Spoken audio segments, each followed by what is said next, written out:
رجیم بسم اللہ الرحمن الرحیم. بہت شکریہ چیئرمین صاحب.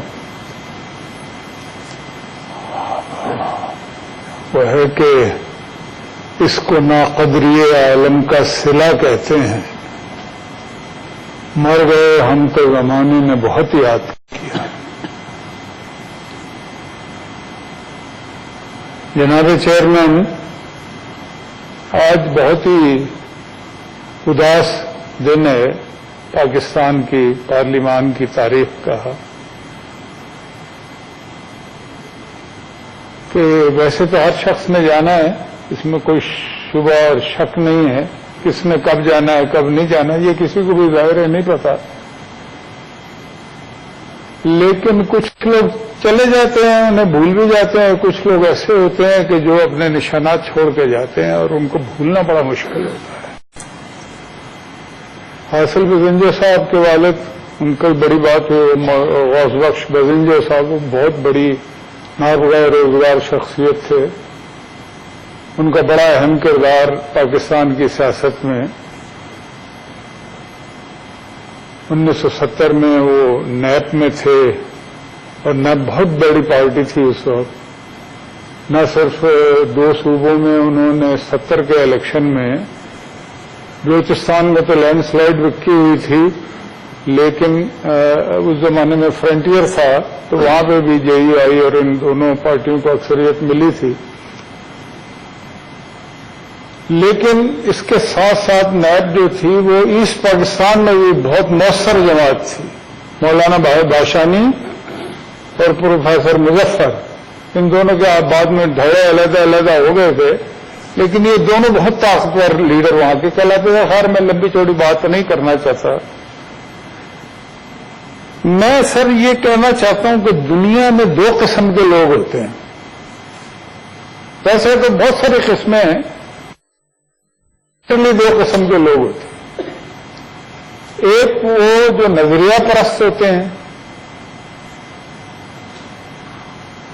اور اصول پرست ہوتے ہیں اور ہمیشہ نظریے کے پیچھے بھاگتے ہیں اور اس کے لیے ہر قسم کی قیمت دینے کو بھی تیار ہوتے ہیں. دوسری قسم وہ ہوتی ہے جو مادہ پرست ہوتے ہیں. وہ میٹیریل کے پیچھے بھاگتے رہتے ہیں اور میٹیریل کے لیے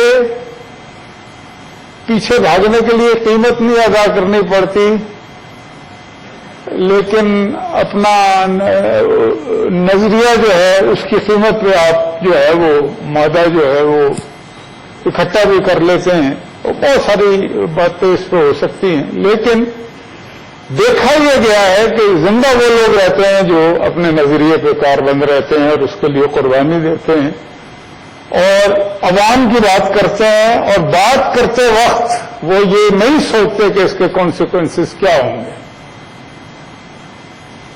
تو حاصل بزنجو کی جو زندگی ہے اس کے لیے ایک مسئلہ تھا کہ وہ ایک بہت بڑے باپ کا بیٹا تھا، اور نارملی بڑا مشکل ہو جاتا ہے کہ کسی کے باپ کی اگر اسٹیچر بہت بڑا ہو تو بیٹے کو اپنا مقام بنانا مشکل ہو جاتا ہے. لیکن وہ ہے نا کہ بڑے میاں تو بڑے میاں، چھوٹے میاں سبحان اللہ. حاصل بزنجو نے اپنی جدوجہد، کراچی سے ان کا بڑا خاص تعلق تھا، وہاں پہ اسٹوڈنٹ لیڈری انہوں نے کی اور بڑی تکلیفیں اٹھائیں، بہت ساری جیلیں کاٹی. انہوں نے کہا ایک دفعہ کہ 3 صوبوں کی تو میں نے جیلیں کاٹی ہوئی ہیں، پنجاب کی جیل نہیں کاٹی ہوئی. اسی طرح ان کے والد کا بھی یہی سلسلہ تھا. اس زمانے میں ذرا تکالیف زیادہ بھی تھی. اس زمانے میں حق بات کرنا بڑا مشکل تھا، سچ بولنا مشکل تھا. جو بولتے تھے اس زمانے میں بھی لوگ، لیکن پھر اس کی وہ مطلب کہ انہیں سزا بھی بھگتنی پڑتی تھی. جی. تو یہ جو خاندان ہے بزنجو خاندان، انہوں نے ہمیشہ حق اور سچ کی بات کی ہے اور یہ نہیں سوچا کہ اس کی کیا قیمت انہیں ادا کرنی پڑے گی. قیمت ادا کرتے رہے. لیکن میں کہنا یہ چاہتا ہوں کہ زندہ لوگ اسی طرح کے رہتے ہیں. آپ دنیا کی ہزاروں سال کی ہسٹری دیکھ لیں، کوئی مادہ پرست اس کا نام زندہ نہیں رہا. ہمیشہ اگر زندہ رہا ہے کوئی تو وہ حق پرست زندہ رہا ہے، نظریہ پرست زندہ رہا ہے. اور جس نے اجتماعی بات کی، جس نے قربانیاں دی، وہ زندہ رہا، باقی آبر وہ خربو اکٹھا کرنے سے کوئی فرق نہیں پڑتا. اور اس کا باپ جو تھا، اس نے کسی اور کو باپ بھی نہیں بنایا نا. مزے کی بات یہ ہے سیاست میں ایک ہی باپ تھا اس کا، ورنہ لوگ آگے بڑھنے کے لیے بہت سارے باپ بنا لیتے ہیں. اس نے نہیں بنایا، اس کا ایک ہی باپ تھا. تو جی اس طرح کے میں ختم کر دوں گا 2-3 منٹ میں، آپ فکر نہیں کریں. پھر یہ آپ دیکھیے کہ اتنے بڑے دل کا مالک تھا وہ. ایسے لوگ بیچارے تکلیف میں ساری زندگی گزار دیتے ہیں، لیکن کبھی آپ نے اس کی آنکھوں میں نفرت نہیں دیکھی کسی کے بھی خلاف. ہمیشہ محبت سے پیش آنا، نرمی سے پیش آنا، یہ بڑی کمال کی باتیں ہیں آج کل کے دور میں. کہاں ملتا ہے ایسے لوگ؟ ہے نا، آپ انہیں ڈھونڈ چراغ رخ غیبہ لے کر. میں تو یہی سوچ رہا تھا بیٹھا کہ مطلب کہ بہت سارے لوگ تو ملتے رہتے ہیں، لیکن اس کو حاصل بزنجوں کو کہاں پہ ڈھونڈیں؟ مشکل ہو جائے گا. اور پھر یہ ہے کہ حاصل نے بڑی تکلیف اٹھائی ہے. ابھی اس نے جس طرح سے مقابلہ کیا، میری جو لاسٹ ملاقات ہوئی تھی اس میں میں ٹھیک ہو گیا ہوں. اچھا، میں چونکہ اس پروسیس سے گزرا ہوا ہوں، 10 سال سے گزر رہا ہوں، بلکہ تو میں اس کو بڑے مشورے بھی دیتا تھا. لیکن یہ ہے کہ بہرحال جس وقت انسان کا وقت آ جائے تو پھر وہ سارے مشورے وغیرہ ہیچ ہو جاتے ہیں.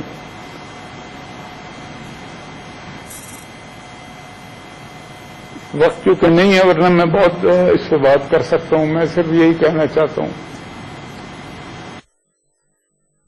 کہ ہمیں اس کے نام کو ہمیں زندہ رکھنے کی ضرورت نہیں ہے. ایسے لوگ زندہ جاوید رہتے ہیں. مرتے وہ ہیں جو مادے کے پیچھے بھاگتے ہیں. نظریے کے پیچھے بھاگنے والا کبھی مرتا ہی نہیں.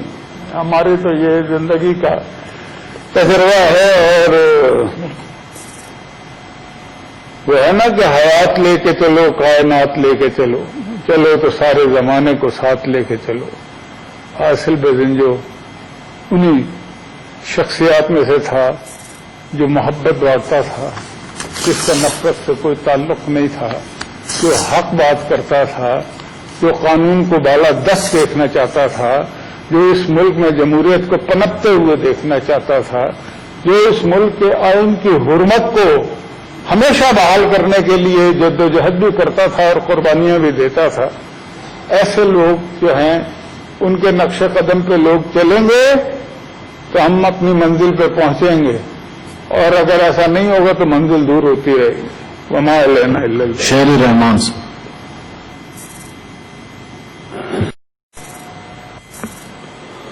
انا للہ و انا الیہ راجعون. جناب چیئرمین، آج کلیکٹیولی اس ہاؤس کا موڈ جو کہ بہت سامبر ہے، افسردہ ہے، وہ سامنے آ رہا ہے، اینڈ رائٹلی سو. میر حاصل بزنجو کی کہانی ان کے والد کے فٹ بال کھیلنے کے ساتھ غالباً شروع ہوئی، اور وہ فٹ بال کا کھیل میر وانسورتھ بزنجو کو علی گڑھ یونیورسٹی کا سفر کروایا، اور وہاں سے پلٹ کے بلوچستان میں یا ریاست کلات، خصوصی طور پہ اگر میں کہوں کلات نیشنل پارٹی کے قیام سے جس جدوجہد کا آغاز انہوں نے کیا اور مختلف سیاسی رہنماؤں کو روشناس کرایا، تربیت کی، بابا استمان کہلائے، اور سیاسی افق پہ اپنی گہری نقوش چھوڑے. 1988 میں میر صاحب مرحوم پارلیمانی انداز میں لوگوں کو، شاید بہت سارے لوگوں کا یہ خیال ہے کہ ان کی جفا نہ سہ سکے، اور اسی غم میں عام لوگوں میں کارکنوں نے ان کو قومی اسمبلی کی نشست میں شکست دی، جو کہ شاید اس وقت ان ایکسپیکٹڈ تھا. میر صاحب اس پارلیمانی شکست سے چھوٹے نہیں ہوئے، بلکہ بہت قداور شخصیت میں تبدیل ہو گئے تھے. جب ان کا انتقال ہوا، پورا بلوچستان اور پورا پاکستان نال میں امٹ کے آیا. ہم ینگ اسٹوڈنٹ کے طور پہ ہمیں یاد ہے کہ سال ہر سال بعد سردار عطا اللہ مینگل جیسی شخصیت نے اپنی جلاوطنی خود ساختہ جلاوطنی ترک کر کے میر صاحب کی فیونرل میں تشریف لائے تھے نال میں. ظاہر ہے جب آپ اتنے بڑے باپ کی فٹ سٹیپس میں چل رہے ہو تو جیسے سینیٹر سسی نے کہا کہ ایکسپیکٹیشنز بڑھ جاتی ہیں. میر حاصل کی تربیت، میر حاصل کی commitment towards democracy, towards supremacy of parliament, human rights, یہ تمام یاد رکھی جائیں گی. آج اہل بلوچستان کے لیے اس ہاؤس یہ افسردہ لمحہ یقیناً ہے، لیکن ان تمام کمٹمنٹس کے ساتھ ساتھ میں میر حاصل کی جو لیڈرشپ کوالٹی تھی وہ شاید اس شیڈ کو ابھی تک ہم کم نمایاں کر سکے ہیں، کم بتا سکے ہیں، اور وہ تھی کسی بھی بات کو درست اگر سمجھتے تو اس کا اظہار کرنا. بلوچستان جن مخدوش حالات میں سے گزر رہا ہے وہ اہل ملک کے سامنے ہے، عیاں ہے. ایک طرف سیپریٹزم اور وائلنس کی تحریک چل رہی ہے. بہت سارے دوستوں نے ذکر کیا کہ وہ ڈائلاگ پہ یقین کرتے تھے اور ان کو واپس لانے کی بات کرتے تھے، لیکن ساتھ ساتھ یہ وہ واحد پارٹی اور شخصیت تھی جنہوں نے ان سیپریٹسٹ آرگنائزیشن اور ان کی وائلنس کا کھل کے مخالفت کی، جو کہ بلوچستان کی سیاسی صورتحال میں بہت زیادہ کریج کی ریکوائرمنٹ ہے. یہ شاید کسی اور بلوچ قوم پرست رہنما نے نہ کی ہو جو میر حاصل نے کی. میری آخری ملاقات ان سے ایک انٹرویو کے توسط غالباً کوئی 1 مہینہ قبل عامر ضیاء صاحب کے پروگرام میں ہم ٹی وی پہ ہم دونوں مدعو تھے، اور اس میں بھی انہوں نے اس کا اعادہ کیا. حاصل بزنجو کا فلسفہ یا نیشنل پارٹی کا فلسفہ وہ مولا بخش دشتی، نسیم جنگیان جیسے سیاسی شہید جن کو ان سیپریٹسٹ نے ایلیمینیٹ کیا، اور اس خطرات کے باوجود یہ حق گوئی اور ان کے خلاف بات کرنا، میرے خیال میں یہ وہ پہلو ہے جو شاید میر حاصل کو سب سے ممتاز کرے گی. ایسے حالات میں جب کوئی قوم کنفیوژن کا شکار ہو، ڈائریکشن لیس ہو، مس پلیسڈ آئیڈیاز ہوں، وہاں پر رہنمائی کرنا، انلائٹن کرنا ہی اصل لیڈرشپ کا کام ہے. اور غالباً یہ کام حاصل نے اپنے آخری لمحے تک، آخری سانس تک بخوبی انجام دیا. حق مغفرت کرے، عجب آزاد مرد تھا. بہت شکریہ جناب چیئرمین. جناب مشاہد اللہ خان صاحب. نحمدہ و نصلی علی رسولہ الکریم. اما بعد فاعوذ باللہ